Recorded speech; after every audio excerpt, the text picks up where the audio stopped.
വെടിനിർത്തൽ കരാർ നീളാനുള്ള സാധ്യത മങ്ങിയതോടെ ഇറാൻ വീണ്ടും ഒരു യുദ്ധമുഖത്താണ്. അമേരിക്കൻ പ്രസിഡന്റിന്റെ ഭീഷണി പ്രസ്താവനകൾ പരിഗണിക്കുകയാണ് എങ്കിൽ ഏത് നിമിഷവും യുദ്ധം വീണ്ടും പൊട്ടിപ്പുറപ്പെടാം.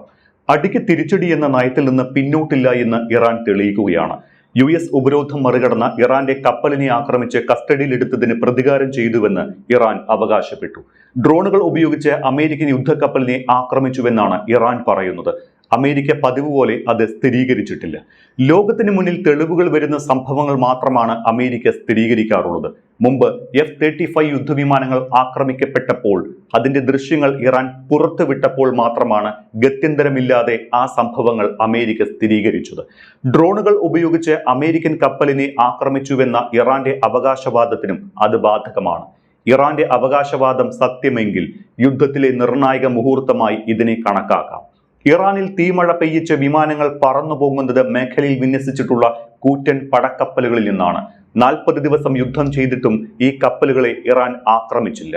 അതിനുള്ള കരുത്ത് അവർക്കില്ല എന്ന് അമേരിക്ക വിശ്വസിച്ചു. കപ്പലുകൾക്ക് മുകളിൽ കൂടി പറന്ന ഇറാന്റെ നിരീക്ഷണ ഡ്രോണുകളെ വെടിവെച്ചിട്ടുവെന്ന് അമേരിക്ക പറഞ്ഞിട്ടുമുണ്ട്. അതായത് ഡ്രോണുകൾക്ക് യുദ്ധക്കപ്പലുകളുടെ അടുത്തെത്താൻ കഴിഞ്ഞു എന്ന് അമേരിക്ക തന്നെ നേരത്തെ സ്ഥിരീകരിച്ചുവെന്ന് സാരം. അങ്ങനെയെങ്കിൽ കാമിക്കാസെ ഡ്രോണുകൾ എന്ന ആക്രമണ ഡ്രോണുകൾക്കും ആ ദൂരത്തിലെത്താൻ കഴിയും. എന്നാൽ ആക്രമണം നടത്തുന്നതിന് മുൻപ് അവയെ അമേരിക്കൻ നാവികർ വെടിവെച്ച് വീഴ്ത്തിയിട്ടുണ്ടാകാം. എന്തായാലും യുദ്ധത്തിന്റെ അടുത്ത ഘട്ടത്തിലേക്ക് കാര്യങ്ങൾ നീങ്ങി എന്നതാണ് പുതിയ സംഭവ വികാസങ്ങൾ സൂചിപ്പിക്കുന്നത്. താൽക്കാലിക വെടിനിർത്തൽ കരാർ കാലാവധി അവസാനിക്കുന്നതോടെ പശ്ചിമേഷ്യ വീണ്ടും യുദ്ധത്തിലേക്ക് നീങ്ങുമോ എന്ന ആശങ്ക നിലനിൽക്കുകയാണ്. കപ്പൽ പിടിച്ചെടുക്കലും ഡ്രോൺ ആക്രമണവും. യുദ്ധം പുനരാരംഭിച്ചാൽ പശ്ചിമേഷ്യ വീണ്ടും യുദ്ധഭീതിയിലാകും. ഇസ്ലാമാബാദിൽ നടക്കാൻ സാധ്യതയുണ്ട് എന്ന് പറയപ്പെട്ടിരുന്ന ചർച്ചയ്ക്കുള്ള എല്ലാ സാധ്യതകളും അടഞ്ഞു. ഇറാൻ മേഖലയിൽ വെച്ച് ഇറാനിയൻ പതാകയുള്ള കപ്പൽ അമേരിക്കൻ സൈന്യം വെടിവെച്ച് ആക്രമിക്കുക കൂടി ചെയ്തതോടെ സമാധാന ചർച്ചയ്ക്കുള്ള എല്ലാ സാധ്യതകളും അടഞ്ഞിരിക്കുകയാണ്.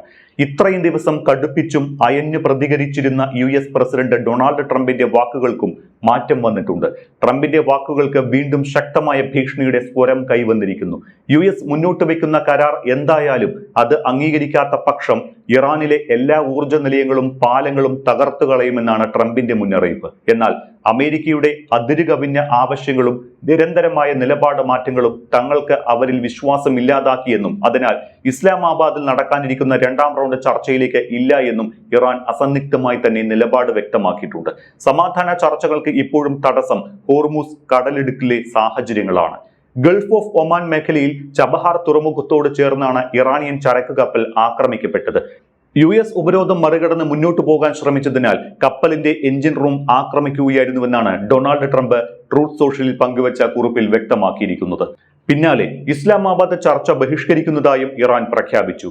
ടോസ്ക എന്ന ഇറാനിയൻ പതാകയുള്ള ചരക്ക് കപ്പലാണ് US വെടിവെച്ച് പിടിച്ച് തങ്ങളുടെ പൂർണ്ണമായ നിയന്ത്രണത്തിലാക്കിയത് എന്നാണ് ട്രംപ് പ്രഖ്യാപിച്ചിരിക്കുന്നത്. മലേഷ്യയിലെ പോർട്ട് ക്ലാങ്ങിൽ നിന്ന് ഏപ്രിൽ 12-ന് പുറപ്പെട്ട കപ്പൽ ചബഹാർ തുറമുഖത്ത് നിന്ന് 40 നോട്ടിക്കൽ മൈൽ അകലെ വെച്ച് US ഉപരോധം മറികടക്കാനുള്ള ശ്രമത്തിനിടെ US നാവികസേന വെടിവെക്കുകയായിരുന്നു.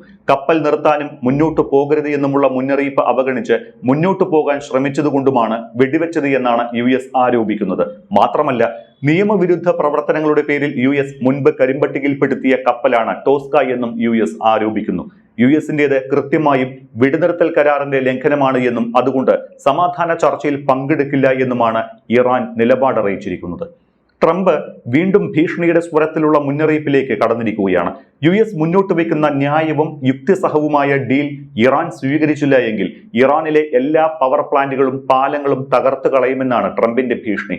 ഇനി മിസ്റ്റർ നൈസ് ഗൈ എന്ന സൗമ്യതയുടെ മുഖം ഇല്ലെന്നുകൂടിയുള്ള ട്രംപിന്റെ ഭീഷണി വീണ്ടും യുദ്ധമെന്ന പ്രതീതിയിലേക്ക് എത്തുന്നുണ്ട്. ഇറാൻ വേഗത്തിലും എളുപ്പത്തിലും തകരുമെന്നും ഇറാൻ എന്ന കില്ലിംഗ് മെഷീനെ നശിപ്പിക്കേണ്ട സമയമായി എന്നും ട്രംപ് പറഞ്ഞത് കടുത്ത യുദ്ധത്തിന് കോപ്പുകൂട്ടുന്നു എന്ന ധ്വനി സൃഷ്ടിക്കുന്നുണ്ട്.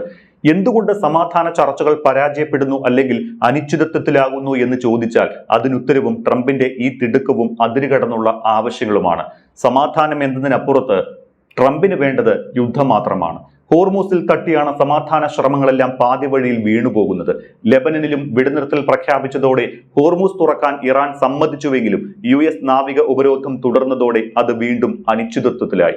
US നാവിക ഉപരോധം അവസാനിപ്പിക്കാത്തതിനാൽ ഹോർമൂസ് വീണ്ടും അടയ്ക്കുന്നതായി ഇറാൻ പ്രഖ്യാപിക്കുകയും ചെയ്തു. US അടച്ചു എന്ന് പ്രഖ്യാപിച്ച ഹോർമൂസ് വീണ്ടും അടച്ച ഇറാൻ നടപടി വിചിത്രമെന്നാണ് US പ്രസിഡന്റ് ഡൊണാൾഡ് ട്രംപ് പരിഹസിച്ചത്. നഷ്ടം അമേരിക്കയ്ക്കല്ല ഇറാനാണ് എന്നും പ്രതിദിനം $500 മില്യൺ അവർക്ക് നഷ്ടമെന്നും ട്രംപ് പറഞ്ഞിട്ടുണ്ട്. രണ്ടാം റൗണ്ട് ചർച്ചകൾക്കായി US പ്രതിനിധികൾ ഇസ്ലാമാബാദിലേക്ക് തിരിക്കുകയാണ് എന്നാണ് ട്രംപ് കഴിഞ്ഞ ദിവസം വ്യക്തമാക്കിയത്. ഹോർമൂസിനു പുറമെ ആണവശേഷി നിർവ്യാപനമാണ് US ഇറാന് മുന്നിൽ വെക്കുന്ന ഒരു പ്രധാന ആവശ്യം. എന്നാൽ ഇറാന്റെ നിയമാനുസൃതമായ ആണവ അവകാശങ്ങൾ നിഷേധിക്കാൻ ഒരു രാജ്യത്തിനും അധികാരമില്ലെന്നാണ് ഇന്നലെയും ഇറാൻ പ്രസിഡന്റ് മസൂദ് പെസഷ്കിയാൻ ഇക്കാര്യത്തിൽ സ്വീകരിച്ച നിലപാട്. എല്ലാ ജനതകൾക്കിടയിലും തുല്യതയോടെ പരിഗണിക്കപ്പെടണമെന്നത് മാത്രമാണ് ഇറാന്റെ ആവശ്യമെന്നും പെസഷ്കിയാൻ പറയുന്നുണ്ട്. അതിലുപരി പെസഷ്കിയാൻ പറഞ്ഞ മറ്റൊരു കാര്യമാണ് ഏറെ ശ്രദ്ധേയം. ഇറാൻ ഇതുവരെ യുദ്ധങ്ങൾ ആരംഭിച്ചിട്ടില്ല, മറ്റൊരു രാജ്യത്തെയും ആക്രമിക്കാനും ഉദ്ദേശമില്ല. തങ്ങൾ ഇപ്പോൾ ചെയ്യുന്നത് സ്വയം പ്രതിരോധം മാത്രമാണ് എന്നും മേഖലയിൽ സമാധാനം നിലനിർത്തുന്നതിന് അന്തസ്സോടെ സംഘർഷം അവസാനിപ്പിക്കാനാണ് തങ്ങൾ ശ്രമിക്കുന്നത് എന്നുകൂടി പെസഷ്കിയാൻ പറയുമ്പോൾ ന്യായമായ ആവശ്യങ്ങൾ അഥവാ ഇറാന്റെ അന്തസ്സ് സംരക്ഷിക്കുന്ന ഏത് ഡീലിനും ഒരുക്കമാണ് എന്ന സൂചനയുമുണ്ട്. അതേസമയം തങ്ങളെ വരിഞ്ഞു മുറുക്കാനുള്ള ഏകപക്ഷീയമായ ഒരു ഒത്തുതീർപ്പിനും വഴങ്ങില്ല എന്ന തീർത്ത നിലപാടാണ് പെസഷ്കിയാന്റേത്. ഇറാനുമേൽ അമേരിക്ക ഏർപ്പെടുത്തിയിരിക്കുന്ന ഏകപക്ഷീയമായ ഉപരോധങ്ങളെ സാമ്പത്തിക തീവ്രവാദം എന്നാണ് ഇറാൻ വിശേഷിപ്പിച്ചത്. ദേശീയ താൽപര്യങ്ങൾ അടിസ്ഥാനമാക്കിയുള്ള കാര്യങ്ങൾ മാത്രമേ ചർച്ചകളിൽ നിന്ന് അംഗീകരിക്കൂവെന്ന് ഇറാൻ പാർലമെന്റ് ദേശീയ സുരക്ഷാ കമ്മിറ്റി മേധാവിയും പ്രതികരിച്ചിട്ടുണ്ട്.